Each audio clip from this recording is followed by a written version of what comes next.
சுமார் 1000 ஆண்டுகளுக்கு முன்பு கட்டப்பட்ட திருவண்ணாமலை அருணாச்சலேஸ்வரர் ஆலயம் எப்போது மற்றும் யாரால் கட்டப்பட்டது என்பதன் முழு வரலாற்றை பார்க்கலாம்.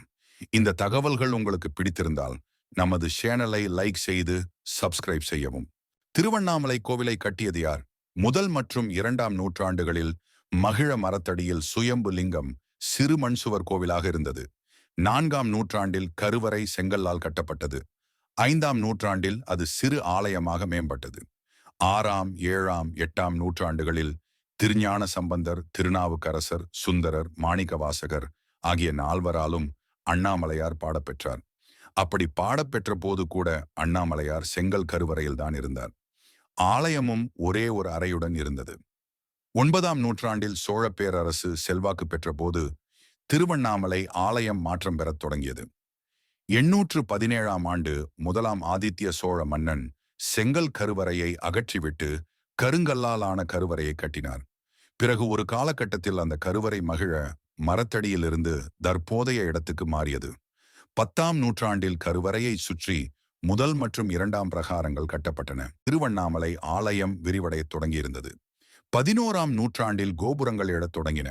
முதலாம் ராஜேந்திர சோழன் கொடிமர ரிஷி கோபுரத்தையும் சுற்றுச்சுவர்களையும் கட்டினான். 1063ஆம் ஆண்டு வீர ராஜேந்திர சோழ மன்னனால் கிளிகோபுரம் கட்டப்பட்டது. இதனால் திருவண்ணாமலை ஆலயம் கம்பீரம் பெறத் தொடங்கியது. 12ஆம் நூற்றாண்டில் 3ஆம் குலோத்துங்க சோழ மன்னர் உண்ணாமலை அம்மனுக்கு தனி சன்னதி கட்டினார். 13ஆம் நூற்றாண்டில் சிறு சன்னதிகள் உருவானது.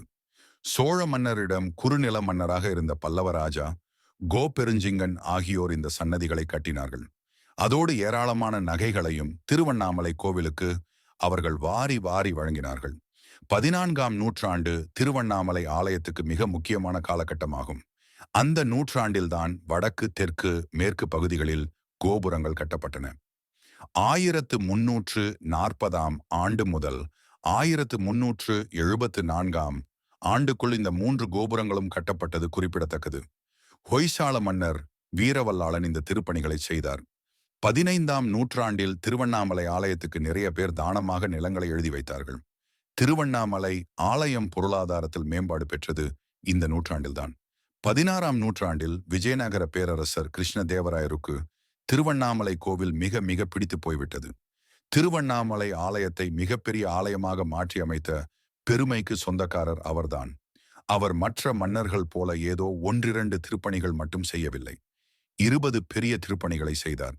அந்த திருப்பணிகள் ஒவ்வொன்றும் இன்றும் திருவண்ணாமலையில் கிருஷ்ணதேவராயரை நினைவுபடுத்திக் கொண்டிருக்கின்றன.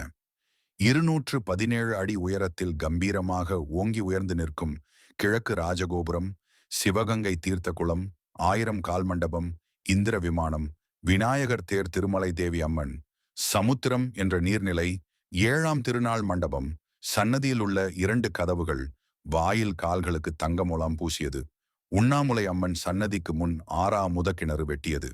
அண்ணாமலையாருக்கும் உண்ணாமுலை அம்மனுக்கும் கிருஷ்ணராயன் என்ற பெயரில் பதக்கம் செய்து கொடுத்தது. நாகாபரணம், பொற்சிலை, வெள்ளிக்குடங்கள் ஆகியவை கிருஷ்ணதேவராயரின் முக்கிய திருப்பணிகளில் சில. 1590இல் கிழக்கு ராஜகோபுரத்தை கட்டி முடித்தார். இன்று 9 கோபுரங்களுடன் திருவண்ணாமலை ஆலயம் அழகிற காட்சியளிக்கிறது. கோபுரங்கள் அனைத்தும் 1370இல் கட்டத் தொடங்கப்பட்டு 1590இல் முடிக்கப்பட்டுள்ளது. கோபுரங்கள் கட்டி முடிக்கவே சுமார் 220 ஆண்டுகள் தேவைப்பட்டுள்ளது. இந்த அடிப்படையில்தான் ஆலயத்தின் மொத்த கட்டமைப்பும் கட்டி முடிக்க சுமார் 1000 ஆண்டுகள் ஆகியிருப்பது கல்வெட்டுகள் மூலம் உறுதிப்படுத்தப்பட்டுள்ளது.